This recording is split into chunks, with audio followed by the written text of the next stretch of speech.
Good afternoon, ladies and gentlemen. Just afternoon, and thank you for joining us for this bright blue fringe event called Care After COVID, ensuring a resilient elderly care system. And we're very grateful to Anchor Hanover for partnering with us on this event. If you're tweeting, please use the hashtags #BrightBlue and #CPC20 so we can amplify some of the arguments and analysis in this fringe event. And also use our our Twitter handles at @WeAreBrightBlue and at Anchor Hanover. So for this hour, we're going to be looking at the social care system, which has obviously come under, unfortunately, a lot of spotlight as a result of the COVID crisis. And we finance and build a more resilient care system in the future. And obviously the Health Secretary, Matt Hancock, has said that he's determined to reach a cross-party agreement on future financing of social care by the end of this year and for it to be implemented by the end of this Parliament. For those of you who don't know Bright Blue, we're an independent think tank for liberal conservatism. We're having a major relaunch this autumn, so watch out for that. And we have published during this conference a new magazine on the effect of COVID on our lives, and it includes a interview with Jessie Norman, the Treasury Minister. So please check that out on our website. So for today's event, we are going to ask various panelists, an expert panel, to contribute 5 minutes each. We're joined by Dean Russell MP, who is a member of the Health Select Committee, an MP for Watford. Peter Foster, who is the Public Policy Editor of the Financial Times, Jane Ashcroft, who is Chief Executive of Anchor Hanover, Professor Les Mayhew, who is the Professor of Statistics at Cass Business School, James Bullion, who is the President of the Association of Directors of Adult Social Services, and we hope as well that Paul Bristow MP, who is a member of the Health Select Committee and the MP for Peterborough, will hopefully also be joining us at some point. So we'll ask them to speak, and then we'll take questions from the floor. And you can ask questions in the Q&A button or box, which is to the right-hand side of your screen. So please do start asking questions to us, and we will ask those in the Q&A session. Right, so I'm going to ask Dean to kick us off. Thank you very much, and I'm assuming you can hear me okay. We can. Excellent, thank you. So yeah, just to kick off, I think three points really. I think one of the things that's really been absolute paramount in the learning from COVID is that whereas I would say at the start of the COVID crisis, people very much were talking about the NHS, and I think throughout the COVID crisis, we started as a nation much more being aware of health and social care. And I think there's a really important point here around parity, around making sure that when we look at health, we don't just look at it from a medical perspective, but we look at it from a mental health perspective, a mental well-being perspective, but also the wider impact of health on the nation and where people want to be supported in that. I think for me, the parity bit is so important because that means that we can then start to look at longer term pathways, how we support people. So, for example, somebody with onset arthritis in their 50s or 60s, unless there's suddenly a cure for that, which, praise God there is at some point, but, that's likely to affect their lives over not just the next few appointments they have, but over the rest of their life, in which case then having a wraparound pathway of care across health and social care, we can start to look at how that will affect their life in the future, not just in the next few years, but over decades, what support they need for that, where they need that support, whether it's at home, at a hospital, GP surgery, or elsewhere. And that comes to my second point around home care, really. I had an excellent conversation with one of our local home care providers recently, and they were making the point that they managed to amazingly not have any of their the people they were looking after get COVID. And because of the rigor of the work that they put in. But they were talking me through the importance of home care, in part because of the fact that actually for many people, they want to be at home. They want to be around and near family. They want to be able to feel like they're living a life, not just being looked after from a medical perspective and so on. So I think that's really important. And of course, care homes play an important role in this. But I think the third part I'd just like to briefly touch on is about technology. I think, technology has an important role to play over the coming decades. I'm a big believer that digital health, when we look at appointments for GP surgeries and so on, we've gone from about, I believe, 3% of GPs surgeries were set up for telemedicine and virtual appointments, and now I believe it's something approaching 99%, which is incredible. Whether they're using it or not is a different matter, but they're able to. And I think that technology piece is key, because if we can start to look at the data and look at technology that can help people in the care environment, then that can hopefully help them in so many ways without having which will allow them actually to have 24/7 care even at home.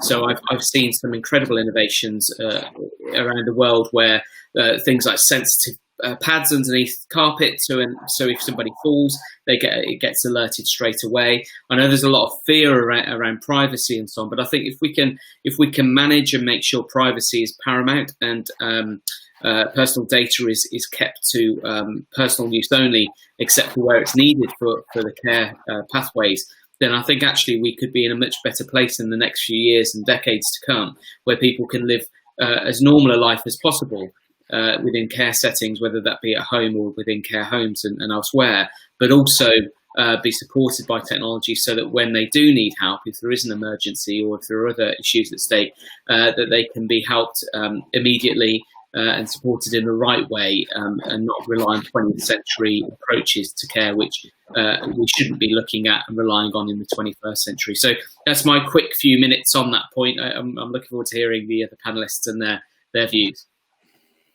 Great, thank you, Dean. I just want to ask one quick question to you, which is the Health Secretary near a resolution on the kind of future financial settlement for elderly social care that he's promised? Have you heard anything? What I'm hearing is there's an awful lot of work going on to make sure that's moving in the right direction. I mean, I think the thing I would say, and we've seen this within the Health and Social Care Select Committee, is the amount of work that's been going on to create that parity to get to a place where social care is absolutely being supported in a similar way to the NHS, in principle at least. So I have no doubt that work's continuing. I haven't got any big updates for you, unfortunately. I'd love to be able to give you a headline on that, but I can assure you that from all the conversations I've had behind the scenes, that it's an absolute priority for the government. And I think when you look at Jeremy Hunt previously as the chair of the Health and Social Care Select Committee, and his real push for parity around health and social care, and now Matt Hancock's absolute focus on this area, I'd say, in many, many ways. I think we've got a really great background to make sure it happens. And I think Matt's energy means that, when you look at the things like the Nightingale hospitals, the testing centres and so on, actually, when he says that he'll put his mind to make it happen, it will happen. So I'm very confident on that front. Great. Okay, Peter, over to you. Thanks. Lots of panelists, so I shan't drone on too long. It seems to me that we've all been, there have been so many reviews, white papers, green papers, etc., that nobody could honestly say that the potential solutions to the social care crisis aren't there. The blocks have always been political, and we saw in 2017 when, in a rather ham-fisted way, Theresa May tried to introduce the idea of a cap and floor. The whole thing disappeared down in flames in the dementia tax.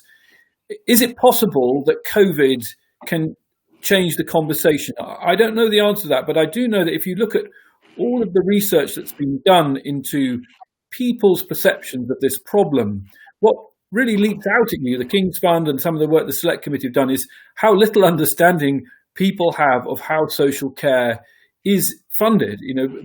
If you look at the German system, they pay a social tax, a premium tax, but that's a pretty difficult sell in the UK because we have this the NHS and free at point of delivery, and people don't really separate out NHS from social care. So when we talk about parity, at some level, the debate needs to get into the political debate needs to get into this whole question of how we're going to fund social care, and to do that, COVID might actually allow us to really seriously address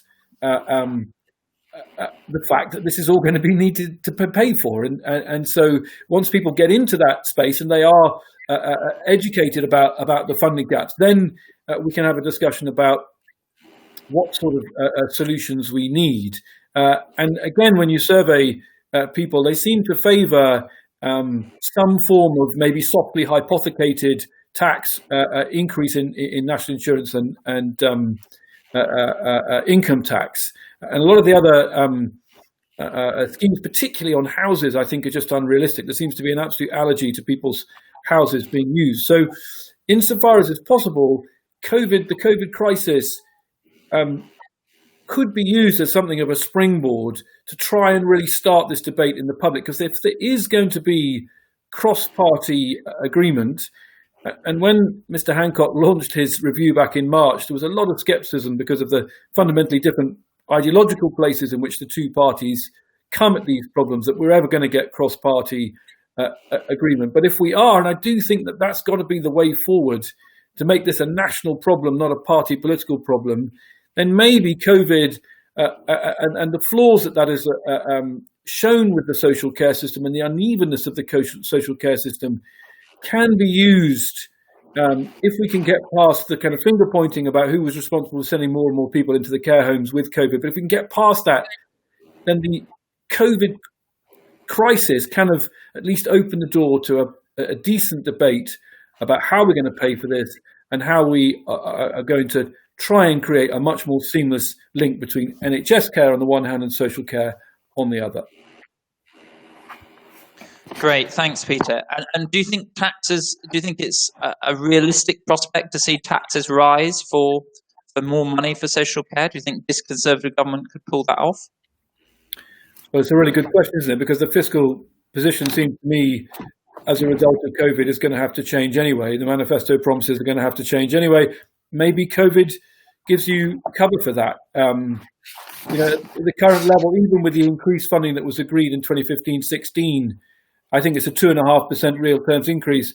We need 3.7% simply to stay where we are. There is a real, if we care about the way in which we look after our old people, and we recognise that the number of working age people is shrinking relative to the number of old people, there has to be an honest discussion. And the only way is to try and detoxify it politically. But obviously, we're in the middle of a culture war, and that's a really difficult moment to do it.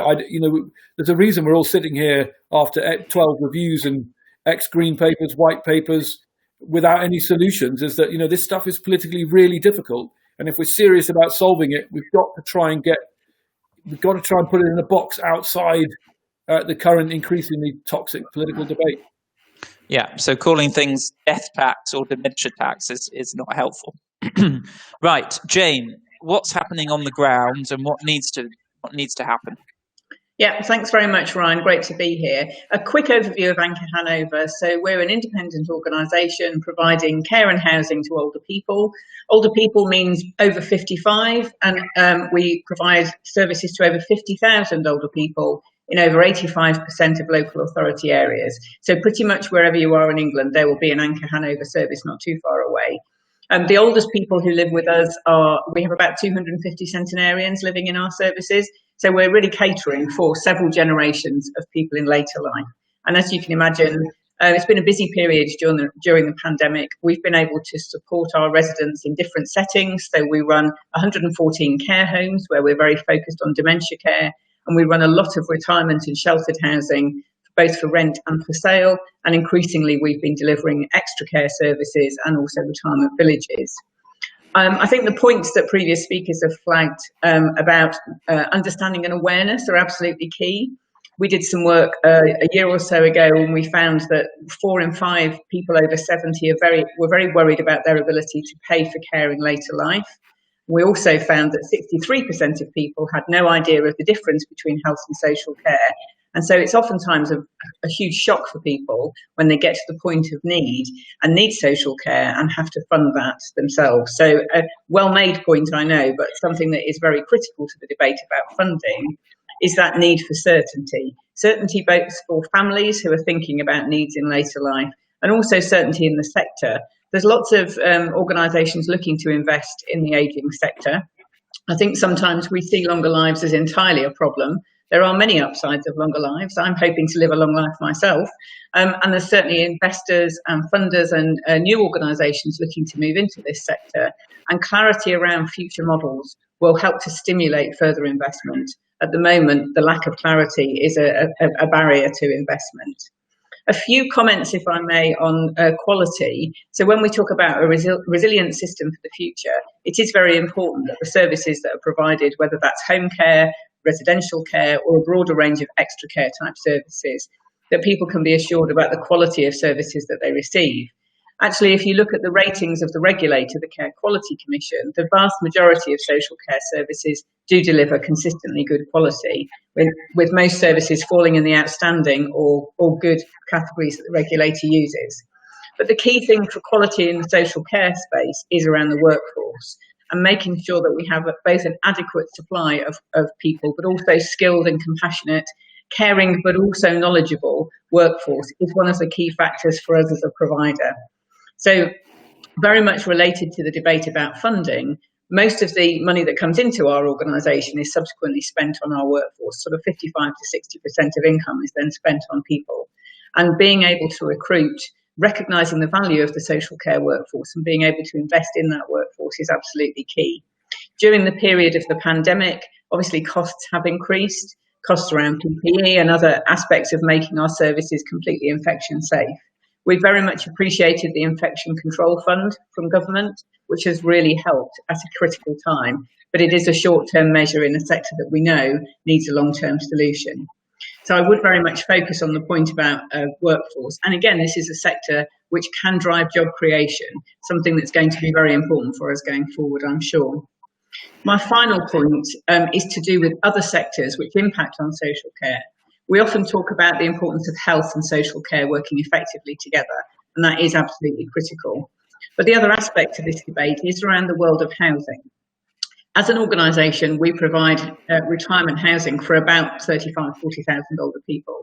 What we know from our own experience and from a growing evidence base is that people who live in purpose-built retirement housing, sometimes with a bit of support on site and sometimes with some domiciliary care available on site, are much more likely to age effectively in place and much less likely to need to use both health services through GP visits or blue lighting into hospital, and also to fall into the social care system at the more intense end. So we think it's very important that policy areas which affect and are affected by longer living are seen in an integrated way. And in particular, we would like to see a stimulus for retirement housing and an encouragement for retirement housing, which I think contributes to the quality of life of people in later life, but also could save the public purse significant amounts of money and enable us to focus our social care system on the people with the greatest needs. I'm sure we're going to get loads of great questions, so I'm going to shut up now and hand back to you, Ryan. Thank you, Jane. Lots of questions are coming through, but we've still got lots of speakers. So, Ez, over to you. Thanks very much. I'm Professor of Statistics at Cass Business School, but I've recently taken up a new position 3 days a week as Head of Global Research at the International Longevity Centre UK. So I've been working in social care longer than I care to think, health and social care, for about 15 years or so. So I think a lot of my research tends to be a little bit more nitty-gritty, what works, what doesn't work. First, a point about COVID. I think there are different futures for social care, whether there's a successful vaccine or not, or if there's only a partially effective vaccine, for example, whether it works on older people. I think better therapeutic treatments will also be a factor, especially if they are effective on the old. So my expectation is that we will focus on safety, and there will be an evolving concern depending on progress with prevention and treatment. And this may end up eventually with greater regulation of the size and design and staffing of care homes, for example, and hence new business models. I wanted to make a point about how the social care system could be better integrated with the NHS. And I don't think the key to integration is another large reorganisation. I'd be worried that the NHS, for example, diverts ever more resources into acute care and away from prevention. So my research strongly supports information sharing so that service providers can link in real time to the information they need about an older person and hence devise earlier interventions. Now, most GP practices, all GP practices today have individual health records, and I think there's scope to risk rate the people on those registers, whether they've been assessed for social care and details of any social care packages in progress. And it seems to me that both GP and social care providers should be able to see at least a synopsis of relevant clinical information which has a person bearing on person's social care, of course with the client's permission.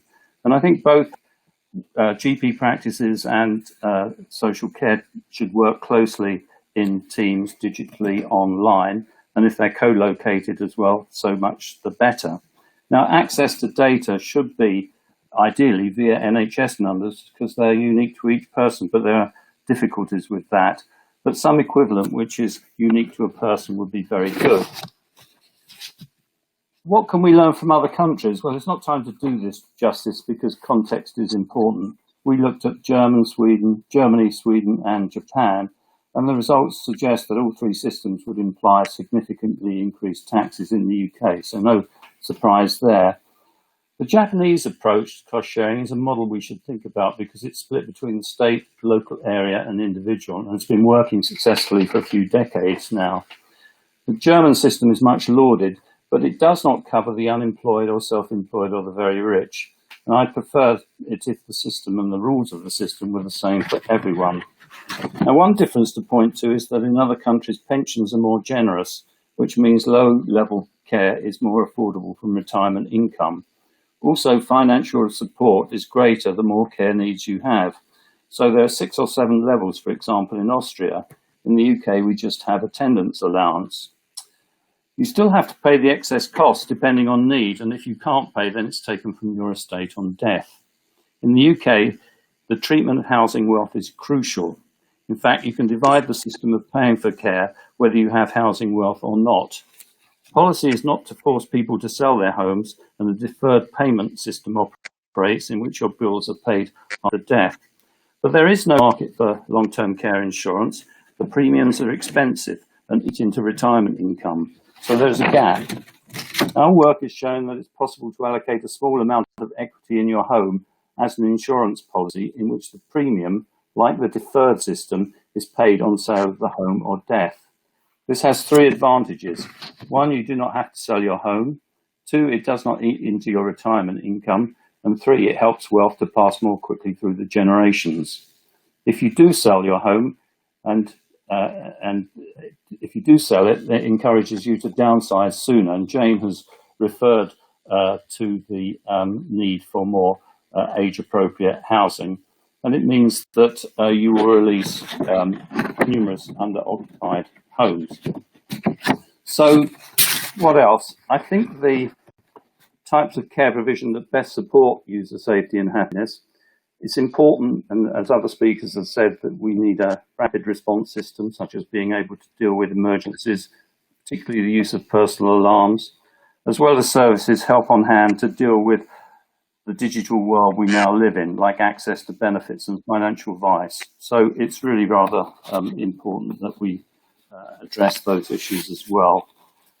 Staffing, well, how do we improve the pay and esteem? It's difficult, but a shortage of carers and the lessons learned from COVID should lead to improvements in paying conditions and training. My strong preference would also be for trained generic workers who can multitask during a single attendance on home visits. That means being able to deal with a limited number of clinical as well as social care duties. In residential care, perhaps we need to pay more for clinical expertise and training qualifications. Finally, will the government's attempts succeed? Well, I hope so soon. I still think it's a little bit in the lap of the gods because it's been going on for too long. And it seems to me that simplicity and cost sharing are the key. but also the use of housing wealth is crucial. I know that's a controversial point to make, but it's an important point. I'm not sure whether COVID will slow us down, though. Hopefully it will speed things up. So thank you very much. Thank you, Les. And thank you for treating us to some policy tourism there. It's good to know what's happening in different countries, what's happening well and not so well. Right, we'll move now to James Bullion. Hi there. I'm James Bullion.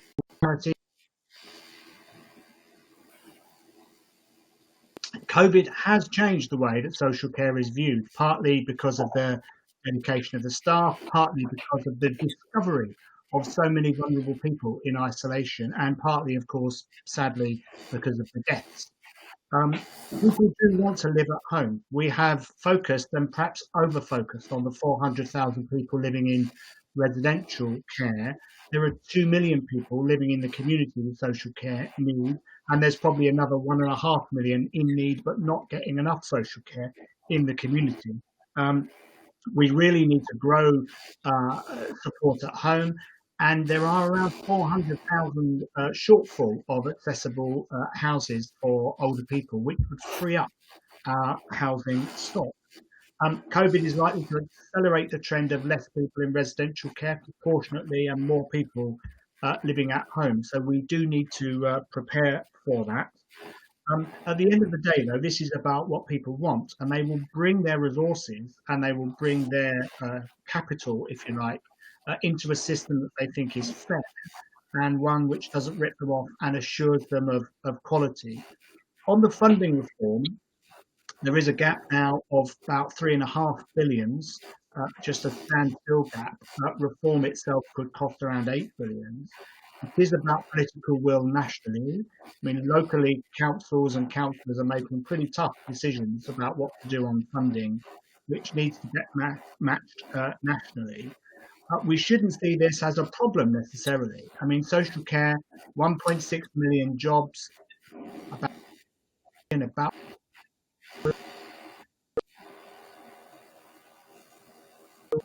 bigger than should see it that way. We can prevent higher costs in the future by investing now in prevention and reablement. The system doesn't have any money for prevention. It's practically bereft of any preventative work, and the poor old NHS is having to do more and more prevention in the space that local authorities used to be in. So we're storing up problems for ourselves going forward.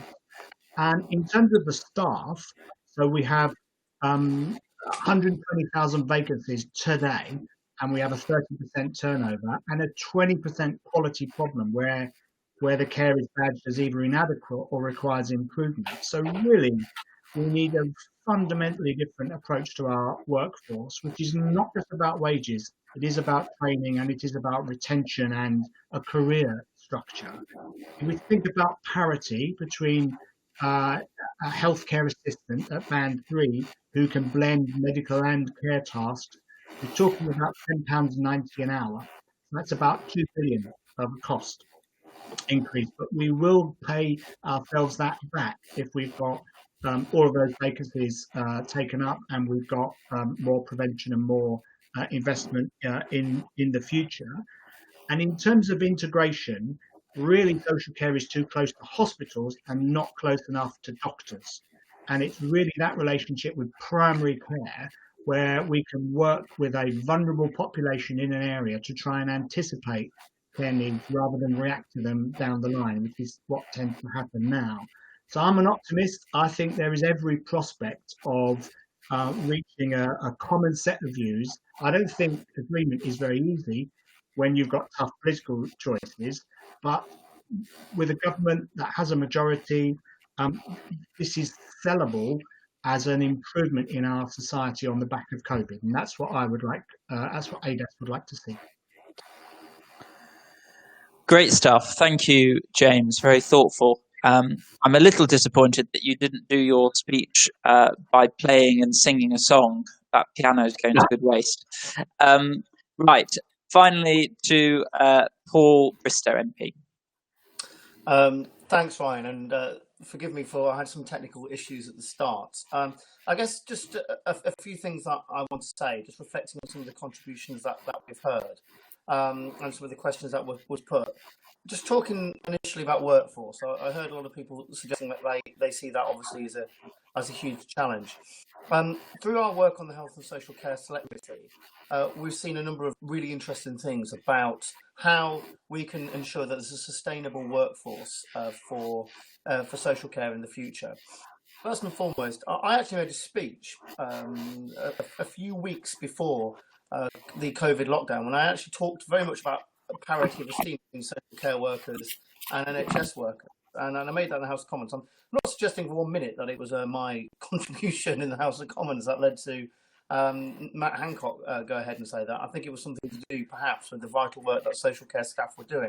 But I was absolutely thrilled to see him turn around and actually address that issue between parity of esteem between NHS and social care workers. And I think that will go a long, long way towards ensuring that we have a more valued workforce in the future. And I think other things that we can do to try and ensure that workforce are valued, and it was picked up by the last speaker, was about training and making sure that it's a career progression for those who enter the profession. And we heard from Denmark, I think, evidence from Denmark, where there was actually the ability to swap between both the NHS or the health service in Denmark and social care. So someone who comes at a certain level is able to transfer between both settings, obviously with an element of training. But I thought that was an incredibly interesting thing where we can see social care staff and NHS care staff perhaps move between both care settings. And something I never want to really hear ever again is when those who work in social care are addressed as low-skill workers. I think that's been an incredible insult to a lot of social care staff, because what they do is obviously crucial, but what some of the things they're asked to do is above and beyond what we would typically think of social care staff do, especially when it comes to medicines, etc. Just another thing we heard on the Health and Social Care Select Committee was what patients value and what patients or clients are necessarily wanting. And in other countries, there's a bigger emphasis on home care and keeping people as long as possible in their own homes rather than a residential care setting. And I'm not sure we've got that balance right in this country. I want to see it perhaps a lot more focus on how we can keep patients independent, perhaps in different types of facilities and different types of homes with assisted living and so forth. But as long as possible, try and keep them out of a residential care home setting, because I think personally, through my experience, I think that's what clients want. And then I think there's an element of how we pay for it. Now I'll come on to how we raise the money for it, but I think the episodic element of home social care has perhaps been revealed as something which is not necessarily very satisfactory, especially when you're paying for blocks of 15 minutes, and the way staff are rewarded in that is poor. And the ability that they have then to spend quality time with patients, I think, is not very satisfactory. And I think there's a debate to be had about how we commission social care away from episodic care, but perhaps to care about outcomes and some of the things that clients themselves would value far more. Is going to see a friend or having a cup of tea or a day out or something like that. And if social care is able to help people in that regard, I think it would be much better, especially for the working age disabled and those who require social care there. I think that sort of outcome side of things would be much more valued, I feel. So how are we going to pay for it? Well, look, this is the elephant in the room, and I'm a politician, and I know everything I say might be repeated. But look, all I can do is give you, sort of my opinions and my views. I certainly don't speak on behalf of the government, but just something I'll be very interested in understanding how to generate income is that I was amazed when I looked at the Australian system and about how much employers contribute in terms of providing for the care needs for their staff in the future. What we ask employers to contribute, especially in terms of pension contributions, is incredibly little compared to many other countries. And I think we need to have a think about how we encourage employers to provide for their staff in old age a lot more. It may be that as there's I'm a low tax conservative, and I don't want to see more taxes put on business, but there maybe have to be a conversation to have. Look, if we're not going to raise corporation tax, and I hope we don't in any considerable way, there's got to be a payoff there, and there's got to be a greater employer contribution to provide for care and other things in later life. Now, that's the generational issue. That's a huge ask, and it's going to take a long way to kind of turn that around. And so there will have to be other means of raising money in the meantime. But I think that's a really interesting conversation to have. And I guess just last thing I would just say is, I think we've learned a lot of lessons from, the government will have learned a lot of lessons, hopefully, from this COVID experience. And one thing that's become more just so apparent is that the NHS and social care have to be integrated. It's fine just talking about it, but the COVID pandemic has shown that how that needs to be is just crucial, and we can't have two systems working utterly independent from one another. It just simply doesn't work. So just a few kind of thoughts there from me. Great. Thanks very much, Paul. Really interesting stuff, particularly around how we might ask employers to contribute more in the future. So it sounds like a sort of extension of auto-enrollment, perhaps thinking about it through the prism of social care, not just pensions, which is very interesting. Let's open it up now to questions from the floor. So I'm receiving these, and I'm going to read it out, and then if one or two of you want to pick the questions up, that would be great. So I've got a question from Duncan Garner, who says, how can we better support those caring for loved ones at home who require it? And a secondary question here from Polu Akin, who says, will there be a focus on specific demographics most at risk, such as ethnic minorities? So Duncan asks around social care, so perhaps I can go to Dean around the question around people doing sort of informal care for family members, how we can better support them.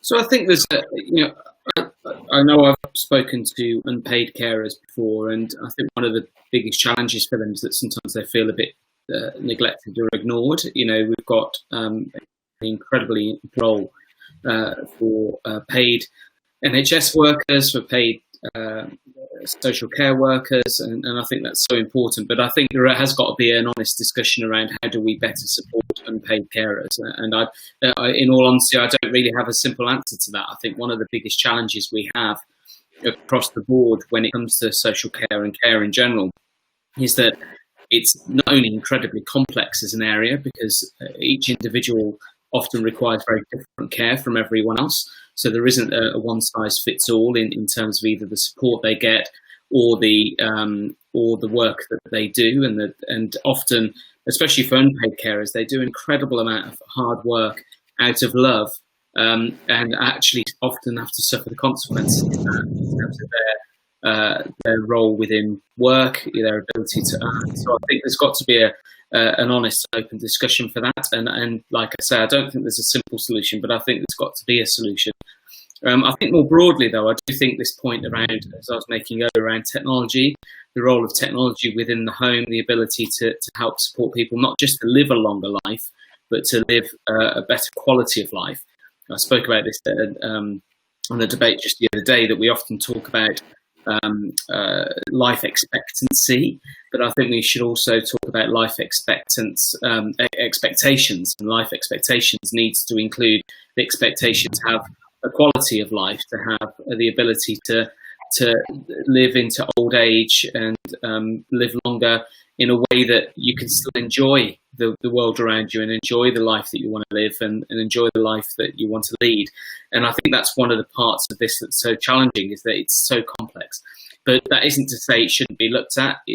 I think one of the things that COVID has really opened up is the need for us to look more in a more focused way, actually, at the vulnerable in society. One of the aspects that I've done in Watford is set up an initiative to train 1,000 mental health first aiders, and part of the reason for that is to help people in society who are who are vulnerable, but perhaps have fallen off the radar. I have a phrase here in Watford that I talk about it becoming a well-being town on the premise that loneliness should have no place to hide and mental well-being should be the norm. And I think what COVID has highlighted is there's an awful lot of people that were behind closed doors that perhaps didn't have family to care after them and perhaps weren't in the system, that actually COVID meant that all of a sudden people were saying, actually, did they get shopping this week? Perhaps we should go and look after them. So I think there's a whole load of aspects there. And on the funding side of things, that requires, as has been said before, a very non-political conversation about this. I spoke about this in Conservative Home in an article a while ago, that actually when we politicise health, when we politicise the NHS, when we politicise social care, it means we can't have those tough conversations, which makes it very difficult to talk about things in the rational way, because it always comes with an agenda. And I think the most important thing we've got to look at now is how do we lift all of this out of the political rhetoric that's happened for so long, that causes so much anxiety for people who are working on the front line, and an incredible amount of fear around what's going to happen to their workplace, what's going to happen in their jobs, which is unfair on them just to try and get votes or sway opinions. So I think we've got to look at this very rationally, look at it very accurately in terms of the statistics, the numbers, whilst always remembering that behind every single data point that we read and we see on a chart, there's a human being with a life that should have a quality of life and a family that cares for them. So they put people first, look at that from a scientific perspective, and political rhetoric. Great, thank you, Dean. Just to say to the speakers, we're just getting a little bit of feedback. So if you're not speaking, then just mute yourself during that time. So Peter, just on to you, this question about how better supporting those people who are caring for family members. Is that the right role for government, do you think? Ryan, just repeat that. You slightly cut out on me. Oh, sorry. I was saying this question about supporting people who are caring for family members and who are basically informal carers. Is there a need to better support them? Is that the right role for government? Well, it's interesting, isn't it? I think perhaps we have a romanticised view that other societies care more for their elders than we do. I'm not sure that's borne out. Some of the research I've seen shows that actually the level of home caring in the UK is really not that different from the rest of Europe.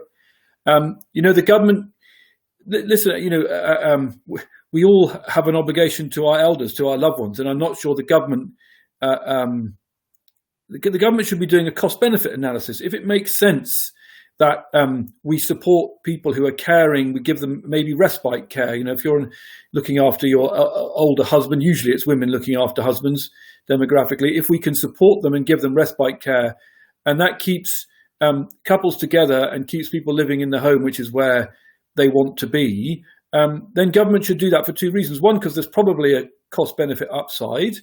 And two, it'll be better for our society, actually. People, generally speaking, want to stay in their houses and they want to stay with their loved ones. And insofar as that can be facilitated, that may be one of the things that might sell to people the need to start thinking about, as Les says, putting some of their housing income into supporting a system that gives dignity for all of us. And it really is a social society problem. I mean, one of the problems I think of these, for example, social insurance schemes, is that if you start, one of the ideas was to start with a scheme for the over 40s. But of course, when you're over 40, you might have a house, you might have an asset, but you often, that's when you have least spare cash available. So I think, you have to think about where the politics of this lands. And I do agree with Les that, housing is an obvious one. I'm not sure it's a super long-term one. I don't know how many generations the stock of housing wealth is going to last, and of course it depends on the housing market. But if you can sell it as a dignity play, as something that's good for our society, then you may get less hysteria about dementia taxes, as you mentioned, Ryan, and more serious engagement about the fact that this is a problem about how we look at ourselves as a society in the mirror. And COVID may help us do that. Actually, COVID has open the door to parity of esteem. The NHS is a very powerful brand, and maybe we need to put more carers somehow under the umbrella of the NHS, give them that parity of esteem, because it's about getting buy-in. I think you've got to get the country to identify the problem and then buy into the solutions. And if we don't do that, then all this talk about technology saving this or saving that, I think, we've got to get the conversation going nationally, and COVID might help us do that. And James, just to you, this question around people from BAME backgrounds. So obviously we know that COVID has disproportionately affected them, but just in terms of social care provision, do we need to think about different needs for that community, for those different communities, in fact? Sorry, Ryan, I missed a bit of your question there, but if I pick up the sense of what you were saying, and you can tell me to answer additionally if I haven't caught it. So, I mean, absolutely, COVID has really revealed, hasn't it, the kind of underlying inequalities of experience of people from BAME communities. And some of that is about the need to do targeted work with particular communities. So, for example, the way that diabetes impacts on particular ethnic origins, which we know to be factually different in its distribution. So the NHS and social care are in the foothills of something called population health management, where we proactively go and seek particular conditions or particular members of the community. And COVID has revealed that we really must do some of that with particular groups. But actually, what we're seeing here is fundamental inequalities underlying health, social inequalities that are really underlying inequalities of health. So some of this is about jobs and families and relationships and personal attitudes to health as well. So it's a mixture of the two approaches, really. But we need to make ourselves knowledgeable about this. Actually, there isn't a great deal of consensus and knowledge, or not enough. Great. Thank you, James. Thank you, James. So I'm just going to take a few more questions. I'm conscious of time, and I'll come to the other speakers to answer these. So the first one is from Adam Kalinj, who asks, for degenerative illnesses, should we better define transition between social care, self-funding, and NHS support? A fair self-funded system needs an end point. That's the first question. The second question is from Roy Molson, who asks, what is the policy on a service user's right to choose gender-specific careers provided by a local authority? So, Jane, I might come to you to answer one or both of those questions first. Thanks, Ryan. Yeah, the issue about the definition of conditions in relation to health and social care, I think, is a really important one. I think Adam asked about degenerative illnesses. I suppose the area in which I'm best informed is around cognitive impairment, and particularly issues of dementia. I mentioned our residential care services are focused on dementia care. And it is a very difficult environment or process to identify which aspects of living with dementia are clinical and come under the definition of healthcare, and which aspects are focused around social care. I think part of this is the kind of the history and the current position we find ourselves in with living longer, that actually not so many years ago, the condition of living with a dementia was really seen as almost a consequence of aging. Certainly within my horizon working in this sector, our view and understanding of dementia has moved forward significantly, and thank goodness it has, and it has to move forward more. But that clarification of what comprises a health need and can therefore be met free at the point of delivery, and what is a social care need, is a particularly critical one. And I think when we talk about having a system which is effective for the people using the system, but also is cost effective for the public purse, the confusion around that issue eats up a huge amount of resources. The discussions, the negotiations between colleagues in health, colleagues in local authorities and providers to clarify whether somebody's needs sit within the health bucket or the social care bucket, and therefore how their services might be resourced and funded and managed, is a huge area of inefficiency in the system. So most importantly, we need those definitions so that we can provide the right care and support for an individual living with a condition, but also in terms of making sure we're using the money available, whether that's public money or money provided by individuals, making sure we're using that efficiently. We have to have clarity about that. And I think that is a real area of complexity where some good joint working happens at a local level. I'm sure that James can point to examples, as I can, as parts of the country where there is very effective working between colleagues in local authorities and in health. But nevertheless, the fundamental about where is that line between clinical care and social care is a huge challenge that I don't think we've got right at the moment at all. Okay, great. So, Paul, if I could come to you, just following up on this kind of point about the relationship between the NHS and social care, another follow-up question which has been asked from James Andrew Wilson is, why does the government not have one standard for care managed by the NHS? So perhaps you could just focus on that point about the relationship between the two.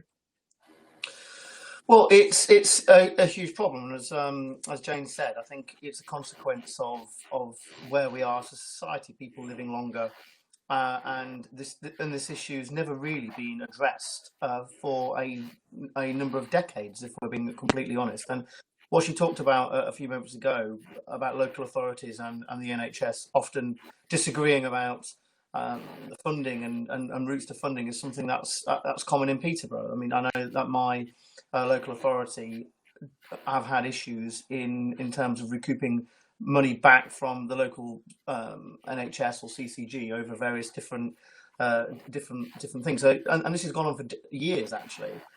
So there are huge issues there, and I completely appreciate it. I think for me, I would hope that this sort of definition is something which would be resolved and looked at through the Green Paper that we're all awaiting. And it really does emphasise the point I made earlier about the need. It can't just the need for the NHS and the social care system to be integrated, and the way that it's paid for and the way the patient travels through the system needs to be much clearer. It's not just a nice to have anymore, and COVID illustrated that quite clearly. It's absolutely crucial if we're able to provide the best quality care for the patient. So you came in with a second question. What was that? Is there anything specific you would like me to say about that? No, that was it was related. It's basically the same sort of point. I just wanted to flag that another person had asked the question. So that's great. Thank you, Paul. Les, maybe I could come to you, which is, for a long time, politicians and policymakers have said, let's bring together social care and the NHS. This is the way that we're really going to fix the problem. Do you think that's right? Is it the kind of magic bullet? Well, when I was speaking earlier, I was dubious about a full integration for several reasons. One is that we have a kind of medical model of healthcare, not a preventive model of healthcare. And I think a lot about good social care, the prevention end of the spectrum, and therefore keeping a little bit of distance between them is quite important. So, for example, if you did have a situation where you had full integration, I suspect that a lot of the budgets would be diverted into the slightly sort of sexier end of clinical research rather than on the day-to-day basics. What is terribly important, and it's been clear to me for a long time, is that sharing information is very important and timely interventions. So one view of how it works at the moment is that people don't get their social care until after crisis has occurred. They've been discharged from hospital, and I think it would be much better, and in fact lead to a huge savings in bed days in hospital and attendances at accident and emergency centres. It's an early warning system, and that the information available to GPs is shared more sensibly with social care workers, and even GPs being able to prescribe social care packages to the most vulnerable in their practices. There is a paywall, of course, between prescribing social care and providing medical drugs and so on. But it would at least lead to a very, very much earlier assessment of a person's needs and a more responsive system. And in time, I think that would deter more admissions into hospital, and overall lead to a big improvement in efficiency. Again, on the prevention side, so that's prevention of admission to hospital, but I think there's a long-term underlying prevention issue, and it is reflected in the government's objective to improve healthy life expectancy by some 5 years by 2035. And the reason I mention that is that health should be a lifelong endeavour in keeping your health and improving your health. And I think you see, when you look at the data on this, you see lots of people with early onset dementia and some people that don't get any dementia. You see this with a range of other chronic illnesses. A lot of these areas, particularly heart disease and cancers, are avoidable and preventable. And if you can delay the need for social care, then that's also a benefit as well. At the moment, we tend to be firefighting, it seems to me, rather than laying down the groundwork for long-term changes in life and lifestyles. So that's great. The long-term. Thank you. Yeah, thank you, Les. So just thinking now, because we're coming towards the end, I'm just going to ask very quickly, because we are running out of time. So it needs to be a one-sentence answer from each of the speakers, which is, COVID has turned our lives upside down, but it does give us a chance, does give government a chance to do something bold. What would you want them to do, a bold policy to really improve our social care system? So Jane, I'll start with you. Please keep it to one sentence. Blimey, that's cruel. Okay, it's one sentence. A quick move on the funding of social. I think speed is of the essence. Take a proposal that's already existing and implement it, and also look at retirement housing and the valuable role it has to play. There was a comma in the middle of that sentence, Ryan. Yes. Yeah. Let's not have too many embedded clauses. Right, James. I would say invest in prevention in the 10 years before your eligibility for formal social care, so that you have a generational impact on prevention. Brilliant. Paul? I really want to say two, but if I've got to choose one, I would want to... I tell you what, because the last speaker said literally the one I was going to say about a focus on keeping people in the home, I'll say the other one. I think a system where social care staff are able to be trained and travel between our NHS and our social care system would be excellent. Brilliant. Dean?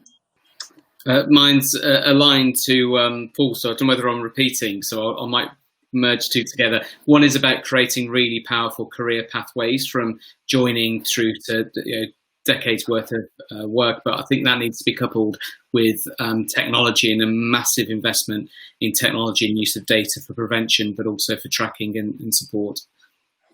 Thank you. Les?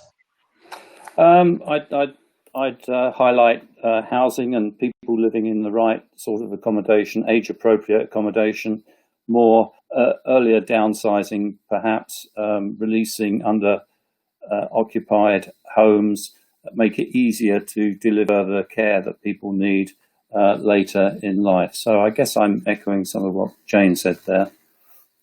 And Peter?